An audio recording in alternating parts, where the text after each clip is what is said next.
When I returned from my heart surgery, I found my clothes on the street with a note from my daughter. I don't have money to support a sick leech. Go find a nursing home. I went to live on the streets and bought a single lottery ticket until... Subscribe to the channel for more stories like this and comment the city you're watching from. The taxi pulled away, leaving me standing on the sidewalk with my hospital discharge papers still clutched in my trembling hand. 3 weeks of recovery from open-heart surgery, 3 weeks of believing my daughter Rebecca was taking care of my apartment while I fought for my life. The morning sun felt harsh against my pale skin as I looked up at the building where I'd lived for the past 15 years. That's when I saw them, my clothes, scattered across the concrete like discarded memories.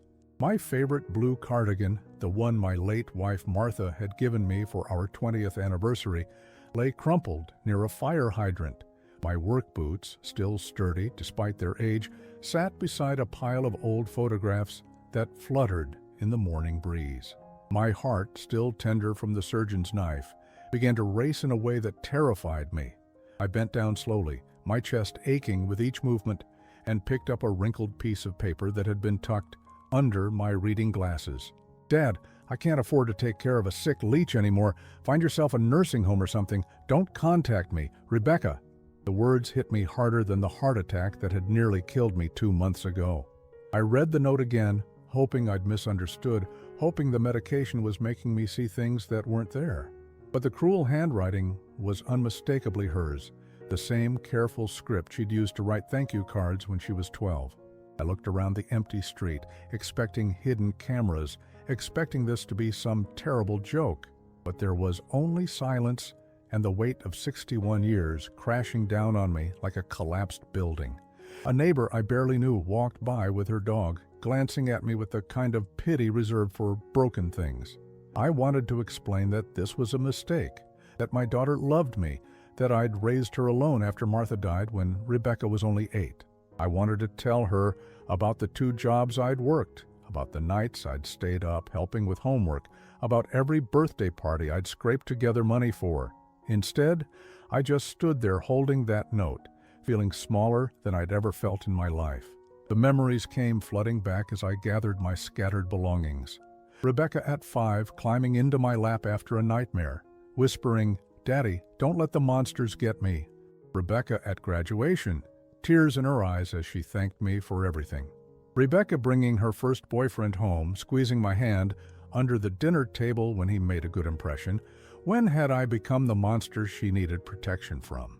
I found a garbage bag in the building's dumpster and began collecting my life from the pavement. Each item felt heavier than it should have. The prescription bottles from my surgery rattled as I placed them carefully in the bag. Heart medication, blood thinners, painkillers, all of it useless now because where would I store them? Where would I take them? My brother Marcus lived 3 hours away in his perfect suburban home with his perfect wife and perfect children. We hadn't spoken since Martha's funeral, not because we'd fought, but because we'd simply drifted into different worlds. He'd built a successful insurance company while I'd spent my life working at the railroad, choosing steady work over big dreams because I had a daughter to raise. I tried calling him from the payphone on the corner, my fingers shaking as I dialed. The phone rang 4 times before his secretary answered. "Marcus Henley's office. How may I help you?" "This is Donald, his brother. It's an emergency." "I'm sorry, but Mr. Henley is in meetings all day. Can I take a message?" I opened my mouth to explain about the heart surgery, about being homeless, about needing help, but the words wouldn't come. Instead, I hung up and stood there listening to the dial tone, understanding that I was more alone than I'd ever imagined possible. By noon, I'd managed to stuff everything that remained of my life into 2 garbage bags and an old suitcase with a broken wheel. The apartment building's manager, a thin woman with kind eyes, found me sitting on the front steps. "Mr. Henley, I'm so sorry. Your daughter, she said you'd decided to move out. She collected all the deposits and said you wouldn't be back." I nodded, not trusting my voice. Rebecca had thought of everything. She'd taken my security deposit, probably cleaned out whatever small savings I'd left in the apartment.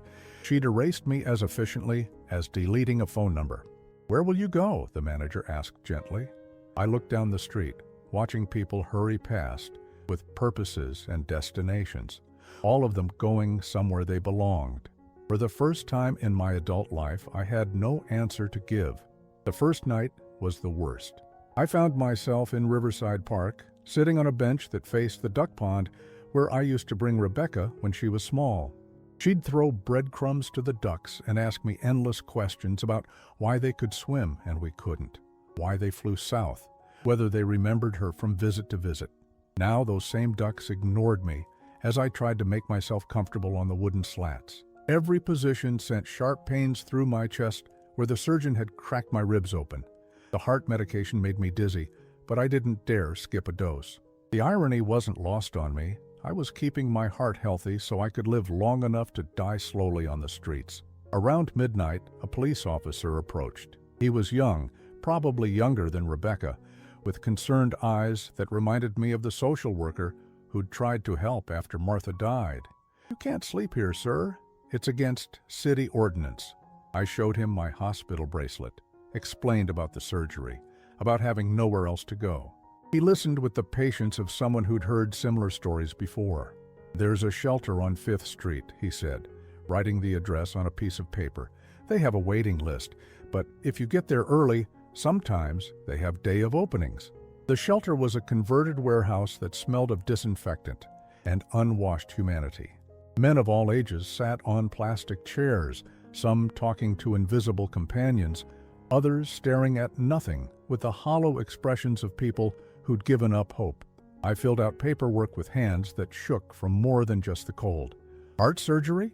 the intake worker asked, glancing at my medical bracelet. 3 weeks ago." She frowned, looking at forms on her desk.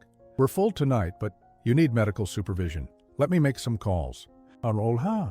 I spent that night in a room at the YMCA, paid for by some emergency fund the shelter administered. It was clean but sterile, with thin walls that let me hear every cough and conversation from neighboring rooms. I lay on the narrow bed, staring at the ceiling, wondering how Rebecca was sleeping in what used to be my apartment.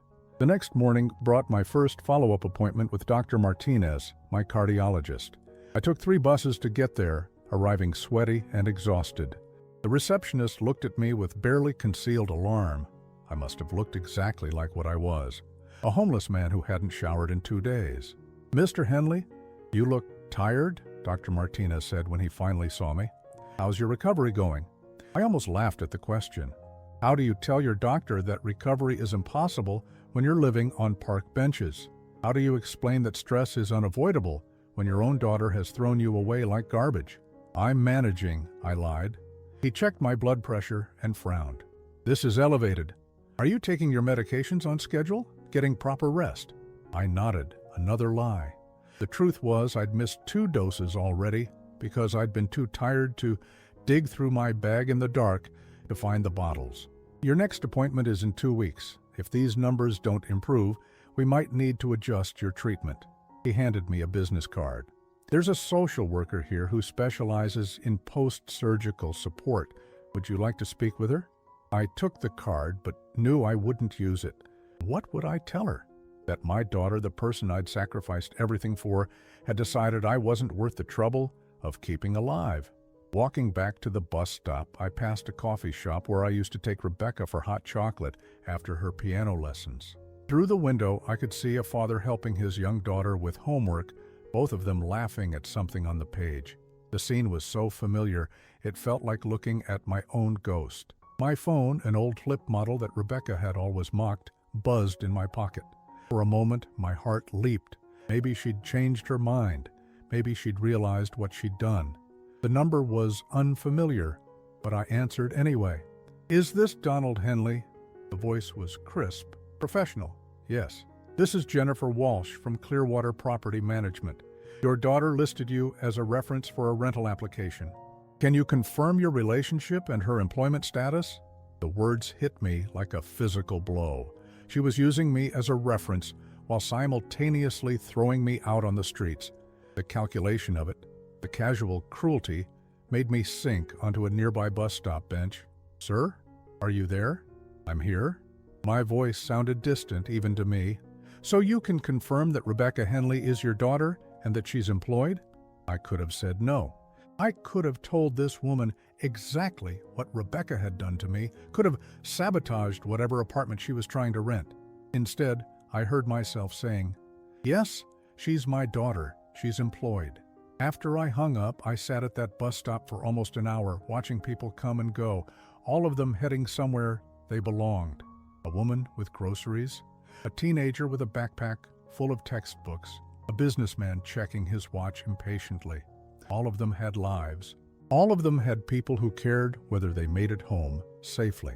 That night, I was back on the park bench. The shelter had no openings, and I'd spent my last $20 on the YMCA room the night before. I wrapped myself in an old coat that smelled like motor oil and tried to sleep sitting up to ease the pressure on my chest. Around 3 in the morning, I was awakened by someone shaking my shoulder gently. A homeless man, probably 10 years younger than me, was standing beside the bench with a thermos. "You're new," he said, not unkindly. "Coffee helps with the cold." I accepted the cup gratefully. The coffee was weak and bitter, but it was warm. "How long you been out?" he asked. 4 days. He nodded knowingly. "Family?" "Daughter." "Same." He settled onto the other end of the bench. Mine said I was cramping her style. Apparently having a dad who lost his job wasn't part of her life plan.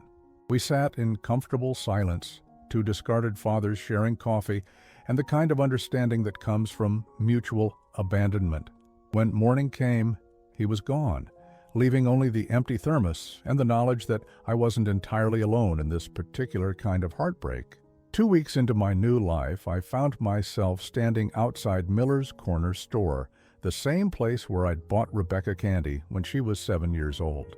My reflection in the window showed a man I barely recognized, hollow cheeks, stubbled chin, clothes that hung loose on my shrinking frame. The heart medication had killed my appetite, and eating regularly wasn't exactly an option when every meal meant choosing between food and a place to sleep. In my pocket, I had exactly $4.37. I'd counted it 3 times, hoping somehow the math would change. It was everything I had left in the world after 2 weeks of buying the cheapest meals I could find and occasionally splurging on a night at the YMCA when the weather got too brutal for the park bench. The store's familiar bell chimed as I walked in, and Mrs. Miller looked up from behind the counter. She'd aged since I'd last been here, her gray hair now completely white, but her eyes still held the same warmth they'd had when she'd slipped Rebecca an extra piece of bubble gum. "Donald?" She squinted, as if she couldn't quite believe what she was seeing. "My goodness, what happened to you?" I wanted to lie, to make up some story about temporary setbacks or unexpected circumstances. Instead, I found myself telling her the truth. Maybe it was the medication, maybe it was exhaustion, or maybe it was just the relief of talking to someone who remembered me as more than a homeless man taking up space. "Rebecca put me out after my heart surgery," I said simply. "You've been living rough for a couple weeks now."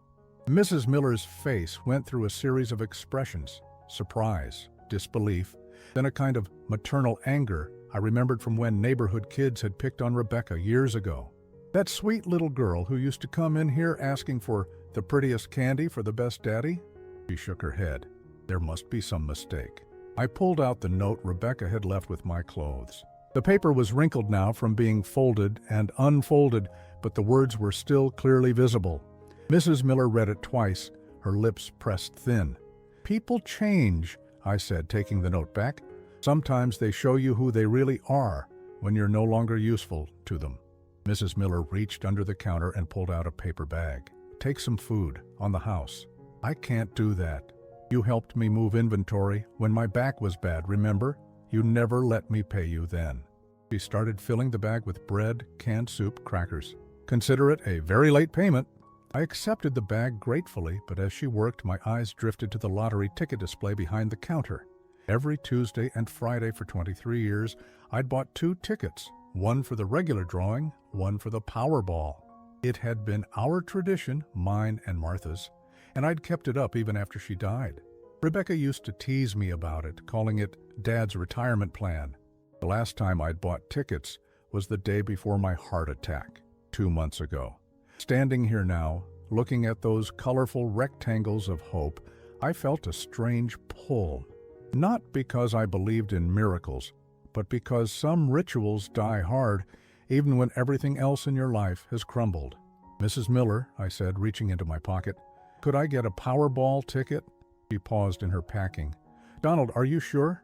"That's $3. $3 out of 437. It was insane. It was the kind of financial decision that homeless people shouldn't make. But Martha had always said that hope was worth investing in, even when, especially when, you had nothing left to lose. Numbers 7, 14, 23, 31, 47, and Powerball 6, I said. The same numbers I'd played for over 2 decades. Martha's birthday, Rebecca's birthday, our anniversary, the day Martha died, my birthday, and 6, because Rebecca had been 6 when she'd first helped me pick numbers. Mrs. Miller printed the ticket and handed it to me along with the bag of food. "Good luck, Donald."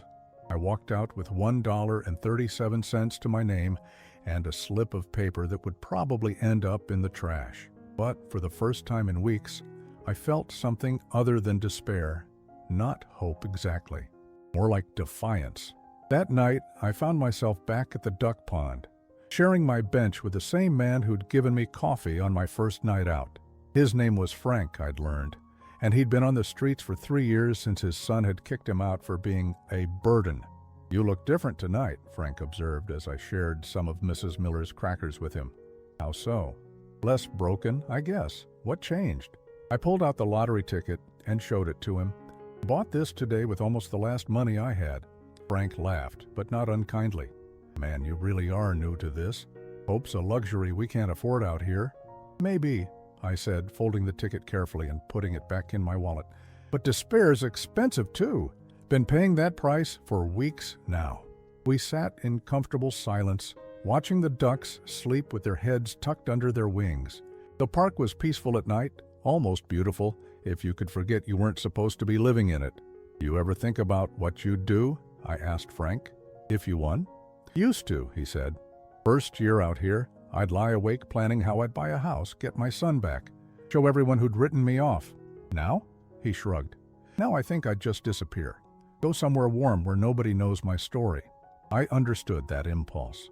The desire to shed your skin like a snake, to walk away from every person who'd ever seen you as less than human. But there was another part of me, a smaller part, that still remembered what it felt like to matter to someone. "I used to take my daughter to this pond when she was little," I said, pointing to the spot where we'd always stood to feed the ducks. "She'd insist on counting them every time, making sure none had gone missing since our last visit. She stopped caring about the ducks. She stopped caring about me." The words came out flatter than I'd intended. Funny how someone can love you completely for 18 years, then turn it off like a light switch. Frank nodded knowingly. "My boy used to call me every Sunday for 34 years. Then his wife decided I was too depressing to have around the grandkids, and suddenly those Sunday calls became a burden instead of a blessing." A police car drove slowly past the park, its searchlight sweeping across the benches. Frank and I both tensed, ready to move if necessary, but the car continued on without stopping. "They'll be by again around 4, Frank said. "Different cop, but same routine. We should probably head to the underpass soon." I fingered the lottery ticket in my pocket, thinking about the drawing that would happen tomorrow night. $47 million, according to the sign in Miller's store. Enough money to solve every problem I had, enough to buy back my dignity, maybe even enough to make Rebecca remember why she'd once loved me. But mostly, I thought about what Frank had said about disappearing. There was something appealing about that idea, not having to face the pity in Mrs. Miller's eyes, not having to explain to doctors and social workers how a man ends up homeless after a lifetime of steady work and responsible choices. Tomorrow night, I'd check the numbers. Not because I expected to win, but because Martha had always said that hope was something you practiced, like a muscle that got stronger with use. And right now, my hope felt as weak and damaged as my 61-year-old heart. I found out I'd won the lottery in the most mundane way possible, sitting on my park bench at 6 in the morning, checking the numbers on my phone while Frank snored softly beside me. The small screen displayed the winning numbers in simple black text: 7, 14, 23, 31, 47, Powerball 6. I stared at the screen for a full minute, then looked at my ticket, then back at the screen. My heart, already damaged from surgery and stress, began hammering in my chest in a way that made me worry I might need another trip to the emergency room. $84 million. The words felt foreign, impossible. I'd never even seen $84,000 in one place, let alone millions. I checked the numbers again, convinced I was misreading something, but they remained stubbornly identical to the ones printed on my crumpled ticket. Frank stirred as I stood up too quickly, the sudden movement making me dizzy. "You okay, man? You look like you've seen a ghost." "I think I might have," I said, my voice sounding strange and distant.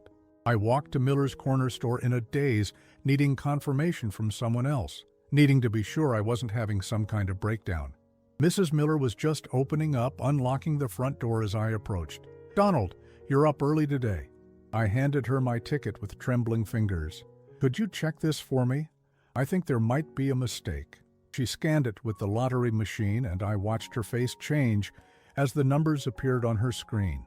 Her eyes went wide, then she looked at me, then back at the screen. "Oh my God," she whispered. "Oh my dear God, Donald. Is it real?" She nodded, tears forming in her eyes. $84 million. You won $84 million. I sank into the plastic chair she kept by the counter for elderly customers, feeling like I might pass out. After 3 weeks of sleeping on benches and counting pennies for food, I was suddenly one of the richest people in the state. "What do I do?" I asked her.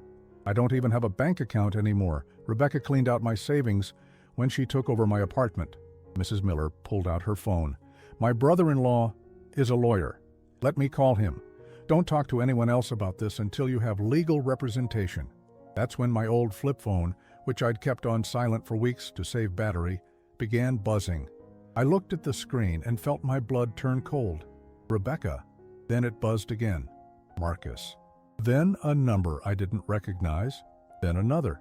"How many people know?" I asked Mrs. Miller. "The Lottery Commission posts winners' names online once they're verified," she said. "Someone must have seen it and started making calls." I looked at my phone, which was now buzzing constantly. 37 missed calls in the past hour. As I watched, the number climbed to 45, then 53. Rebecca had tried 17 times. Marcus, my brother who had been too busy for an emergency call when I was homeless, had tried 12 times. There were numbers I recognized from years ago, cousins I hadn't spoken to since Martha's funeral, old co-workers who'd forgotten I existed after I retired, neighbors who'd watched me load my possessions into garbage bags without offering help. Mrs. Miller's brother-in-law arrived within the hour. James Walsh was a small man with sharp eyes who specialized in estate planning and lottery winnings. Apparently, in a state where people occasionally got lucky, lawyers learned to move fast. "First things first," he said, setting up a temporary office in Mrs. Miller's back room.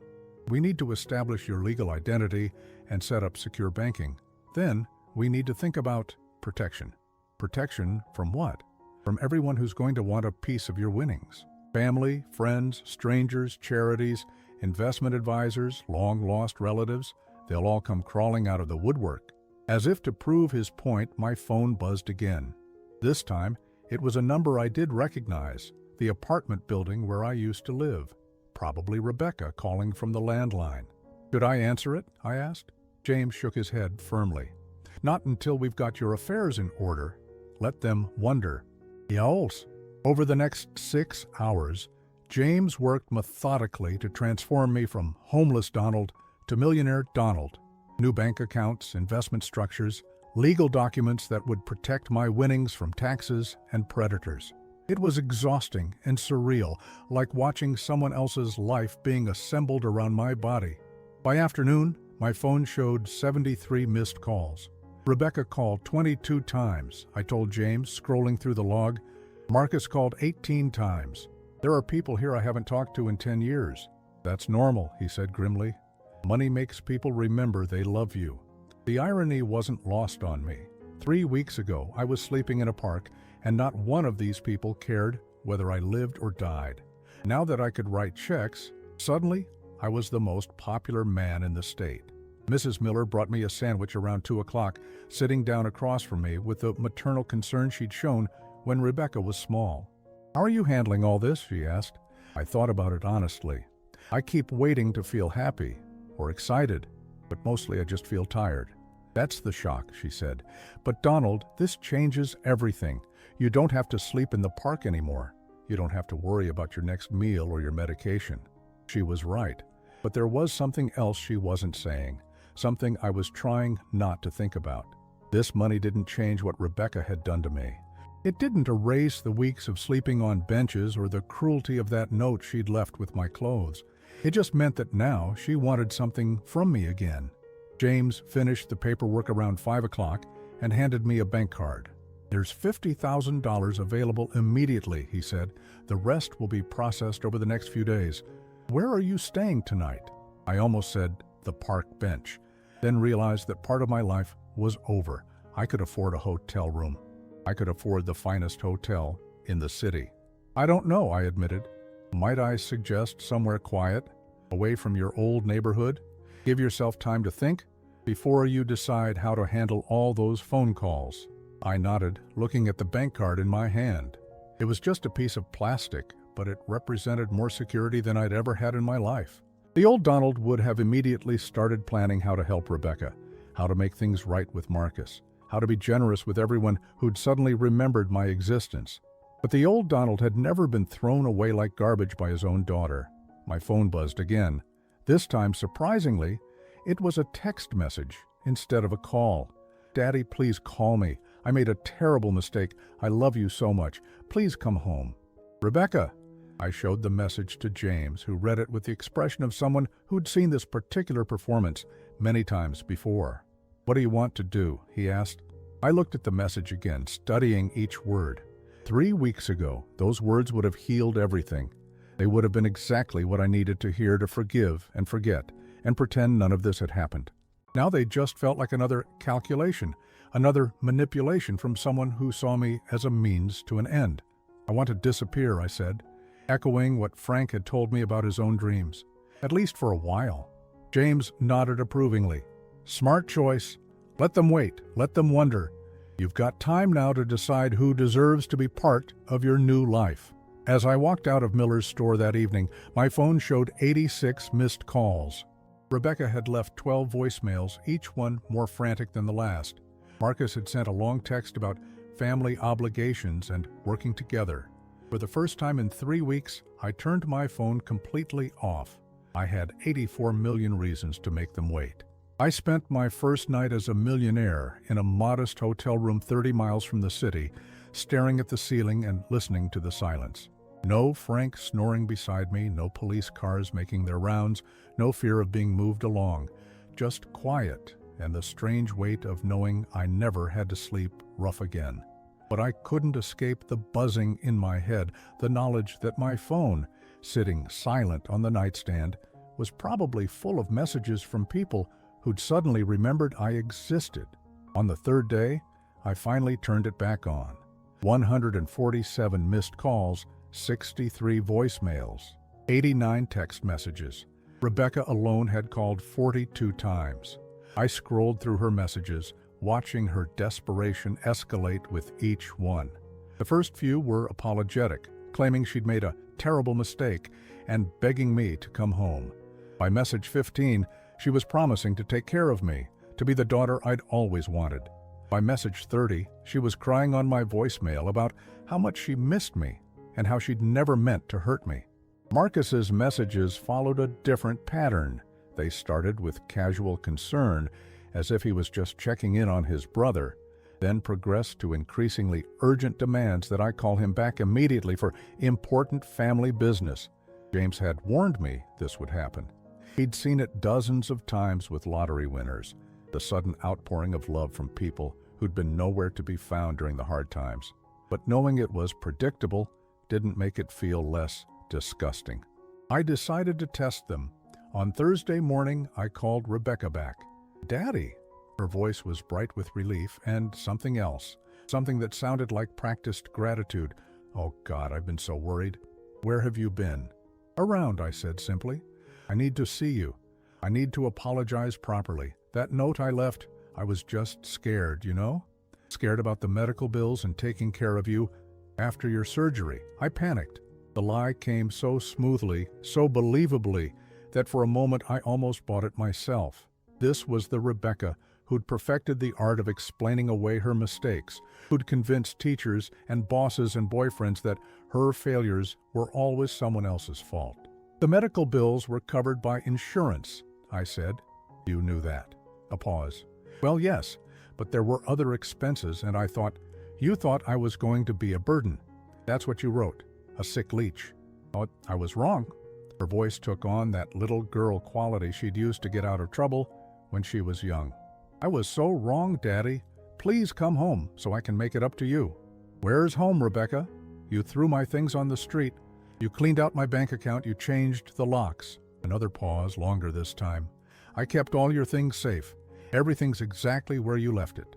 The lock thing was just a misunderstanding with the building manager. The casual way she lied, the complete absence of acknowledgement for what she'd actually done, made my chest tighten with more than just heart trouble. I'll think about it, I said, and hung up. Marcus called back within the hour. Donald, Jesus Christ, where have you been? Rebecca's been calling me hysterical, saying you're not answering your phone. I'm answering it now. We need to talk. This lottery thing, you're going to need help managing this kind of money. I've got connections, investment advisors, tax people. Family should stick together on something this big. There it was. Not congratulations, not I'm sorry you were homeless while I was too busy to take your calls, just straight to the money. When did you last talk to me before this week? I asked him. Silence. When, Marcus? I don't... Look, that's not the point. The point is, you're going to need guidance and I'm your brother. We should meet this weekend. You didn't even know I'd had heart surgery. What? When did you... I hung up, but I wasn't done testing them yet. That afternoon, I drove to Rebecca's apartment, my old apartment, and parked across the street. I didn't go up. I just sat in the car I'd bought that morning, a modest Honda that wouldn't attract attention, and watched. Rebecca came out around 4 o'clock, dressed in clothes I'd never seen before. Expensive clothes. She was talking animatedly on her phone, gesturing with her free hand in a way that suggested she was excited about something. I followed her to an upscale restaurant downtown, the kind of place she'd never been able to afford on her sporadic employment income. Through the window, I watched her meet with a man in an expensive suit, someone I didn't recognize, but who had the polished look of a financial advisor or lawyer. They talked for over an hour, with Rebecca showing him something on her phone and the man taking notes. When they parted, he handed her a business card, and they shook hands like people who'd just made a deal. I sat in my car watching my daughter walk away with a spring in her step, and finally understood what James had meant about protection. Rebecca wasn't planning to apologize or make amends. She was planning to get her hands on my money. That evening, she called me again. Daddy, I've been thinking about what you need. You're going to need help managing your new situation. I found this wonderful financial planner who specializes in helping lottery winners. His name is David Carlisle, and he's got incredible credentials. David Carlisle, the man from the restaurant. You've been busy, I said. I just want what's best for you. We could meet with him together as a family, father and daughter, making smart decisions about your future. My future? Our future, she corrected quickly. I mean, I want to be part of your life again. I want to take care of you the way I should have after your surgery. The script was perfect, but I'd watched her rehearse it over lunch with her new financial advisor. I'd seen the handshake that sealed whatever arrangement they'd made. What did David Carlisle promise you, Rebecca? The silence stretched so long, I thought she'd hung up. I don't know what you mean. I saw you having lunch with him today. I saw you show him something on your phone, probably pictures of me, or maybe bank statements you'd snooped through when you cleaned out my apartment. I saw him give you his card. Daddy, you're being paranoid. What's his commission? What's your cut? I would never. You threw me away when you thought I was dying and worthless. Now you want to manage my money. Do you even hear yourself? Her voice changed then, dropping the little girl act and taking on the sharp edge I remembered from our worst fights when she was a teenager. You think you're so smart now that you've got money. You think that changes what you are. You're still a sick old man who can't take care of himself. You still need family, whether you want to admit it or not. There it was, the real Rebecca, the one who'd written that note and thrown my clothes on the street. You're right, I said calmly. I do need family. That's why I'm going to go find some. I hung up and turned off my phone again. The next morning I drove back to Riverside Park one more time. Frank was still there, sitting on our old bench, feeding breadcrumbs to the ducks from a bag he'd probably gotten from the mission. Well, I'll be damned, he said when he saw me approaching. If it isn't the millionaire. Thought you'd forgotten about us little people. I sat down beside him, and for a few minutes we just watched the ducks paddle around the pond in their eternal search for food. You were right, I told him, about disappearing, about going somewhere warm where nobody knows your story. He nodded knowingly. Family came calling, did they? Like vultures to roadkill. They always do. He tossed another handful of crumbs into the water. Question is, what are you going to do about it? I pulled out my phone and scrolled through the endless list of missed calls and messages from people who'd ignored me when I had nothing and wanted to manage me now that I had everything. I'm going to give them exactly what they gave me, I said. Frank smiled, the first genuine smile I'd seen in weeks. Now that sounds like justice. I disappeared on a Tuesday morning in October, 3 months after winning the lottery. No dramatic goodbye, no final confrontation with Rebecca or Marcus. I simply packed the few belongings that mattered to me, left my hotel room, and drove west toward a life nobody could find. The decision had been building for weeks as I watched my family's desperation escalate into something uglier. Rebecca had started showing up at places she thought I might be. The hospital for my follow-up appointments, Miller's Corner Store, even the park where I'd been homeless. Marcus had hired a private investigator to track my movements, claiming he was concerned about my mental state and whether I was competent to handle such a large financial responsibility. They'd both consulted lawyers about having me declared mentally incompetent due to my age and recent medical trauma. The papers had been filed, the hearings were scheduled. That's when I knew it was time to go. James Walsh had helped me prepare for this moment without realizing it. Over the months of setting up my financial security, he'd created a web of trusts and accounts that would function perfectly well without my physical presence. Automated payments, investment managers who'd never met me in person, legal structures that protected my money from family members who might claim I was unfit to manage it myself. I'd learned something valuable during those weeks of watching Rebecca and Marcus scheme. Money doesn't just buy things, it buys choices. And I chose to become a ghost. My new life started in a small coastal town in Northern California, where the Pacific Ocean stretched endlessly toward the horizon, and nobody asked questions about where you'd come from. I rented a modest house 3 blocks from the beach, paid 6 months in advance in cash, and introduced myself to my neighbors as Don Miller, a retired railroad worker who'd saved enough to spend his golden years by the sea. It wasn't entirely a lie. I had worked for the railroad, and I was spending my golden years by the sea. The millions of dollars part simply wasn't anyone's business. The house was everything my old apartment hadn't been, filled with light, surrounded by flowers, peaceful. I furnished it slowly, choosing each piece carefully, instead of just accepting whatever was cheapest or most practical. A comfortable reading chair by the window, a kitchen table where I could eat meals without rushing, a bed that was actually wide enough for an adult. For the first time in my adult life, every decision I made was purely for my own comfort and happiness. I developed routines that had nothing to do with anyone else's needs or schedules. Morning walks on the beach while the town was still sleeping. Afternoons reading books I'd never had time for when I was working 2 jobs to support Rebecca's dreams. Evenings cooking simple meals and eating them while watching the sunset paint the ocean in impossible colors. The simplest pleasures felt revolutionary after a lifetime of putting everyone else first. I made friends slowly, the way people do in small towns where everyone has come from somewhere else seeking peace. There was Margaret, who ran the local bookstore and recommended novels she thought I'd enjoy. Tom, who worked at the marina and taught me how to fish from the pier.